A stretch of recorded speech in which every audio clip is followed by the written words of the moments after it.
Hey everybody, Nick here, and today I'm going to do some disassembly and maintenance for you on this little guy right here. This is the Giantmouse Knives Ace Line Riv. Not River, just Riv. It's short. It's like the kids must be saying, oh, we're going to go down to a party by the Riv. I don't know. I don't believe that the kids are saying that. In fact, I believe it's named after a locale. That is the giant mouse way of life. But nonetheless, we're going to go ahead and take it apart, whatever the heck it's named for. So what we see here is that, by the way, I should have mentioned this is perfectly centered. Action is maybe a little slower, but I kind of suspect it's using some weird grease. Is this T8 too? Hey, T8 screws all around. But action's a little slower. I think we can speed that up a bit. But aside from that, everything's running great. Quality is good. Came great out of the box. So should be able to pop this guy open and get with the program here. By the way, I'm gonna go ahead and use this little spudger tool here and help get the blade or help get the handle off here. If you're curious about this or any of the other tools I'm using on this channel, go ahead and check out nickshabazz.com/tools, and you'll see everything there. Okay, beautiful. So what we have here, actually, that's kind of interesting. So the blade on itself only has the Giantmouse Ace logo on it. There is no, as far as I can see, marking of steel, but what they have put is Vox and Sue, who are the designers, of course, and then they put LMAX on the inside of the handle, which is interesting. It's a different choice than usual. It's not unattractive. It's not problematic in any particular way. It sort of is what it is, right?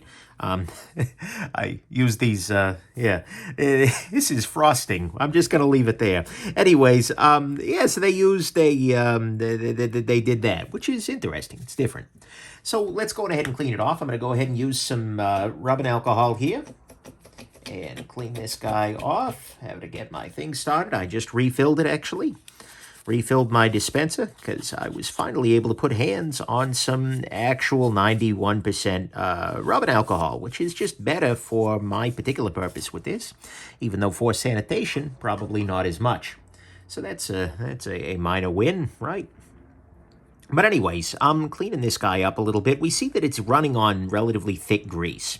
I believe this knife to be made by Reassembly Knives. The Giantmouse, of course, is the manufacturer, but they've used Reassembly as a factory here. That's a beautiful thing. I love nothing more than seeing Giantmouse designs be done by Reassembly, because Reassembly is a company that really can nail the quality control. They can nail all of those things. And so that, to me, is a really nice, that's a good match, right? And so I was absolutely thrilled to hear that this guy was working with them. That's great. So I'll go ahead and clean this off. We can see this is actually running a little on the dirty side at the moment. That's fine. This is factory fresh, by the way. I ordered this guy. This did not, Giantmouse did not send this to me. But they are, but I ordered this directly from them. And so this is factory fresh, so to speak, but it could definitely use a little bit of cleaning out and cleaning up.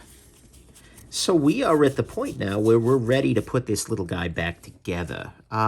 Worth noting, there is no skeletization or anything on this guy, but it's relatively small, and the handle on it, the blade on it is relatively thick. By the way, what we see here is a little bit of crowning to the spine. They've rounded this top part a little bit, which is a nice little detail.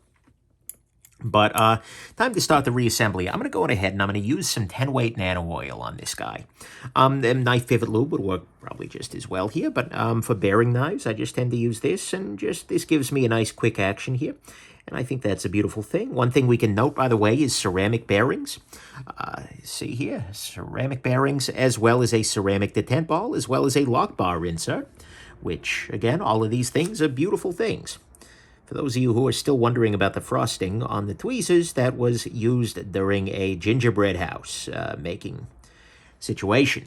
Cleaned them off first, but apparently forgot to clean them off after.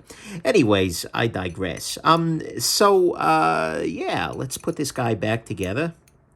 And where is my stop pin? I'll go ahead and I'll put the stop pin on this side, just in case.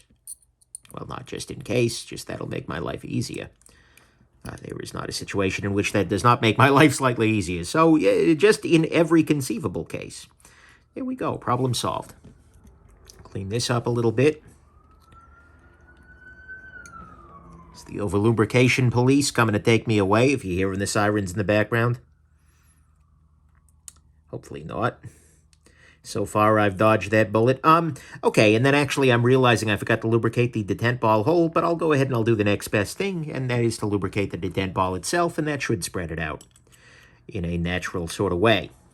Okay, now what I'm going to do is I'm going to start pressing things back together. But in order to do that, I'm going to want to actually press the lock bar down.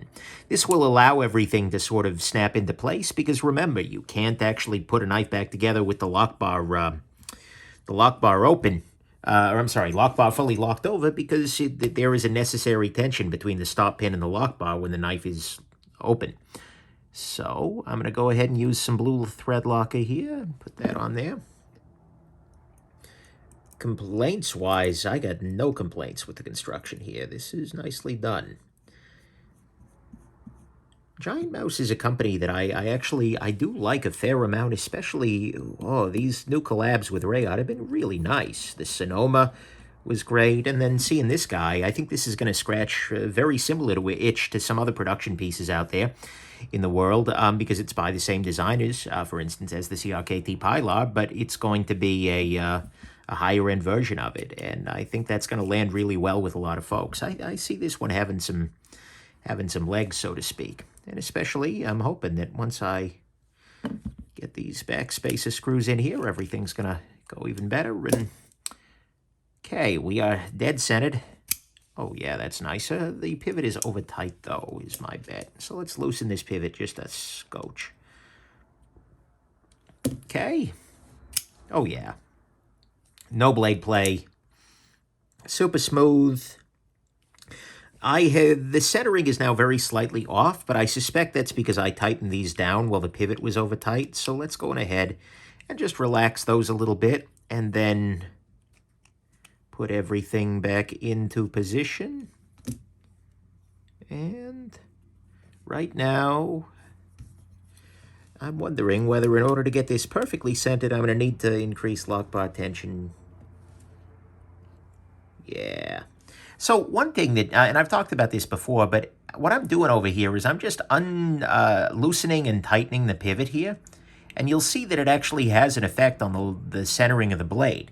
And that is simply because the lock bar here is pressing the blade this direction, right? So when the pivot is loose, it has more play to push it in that direction. So, yeah, you can use this to tune that a little bit. And there's always going to be a slight interplay between action and centering. But yeah, okay. No play. No play in both directions, I should say, more clearly. Dead centered.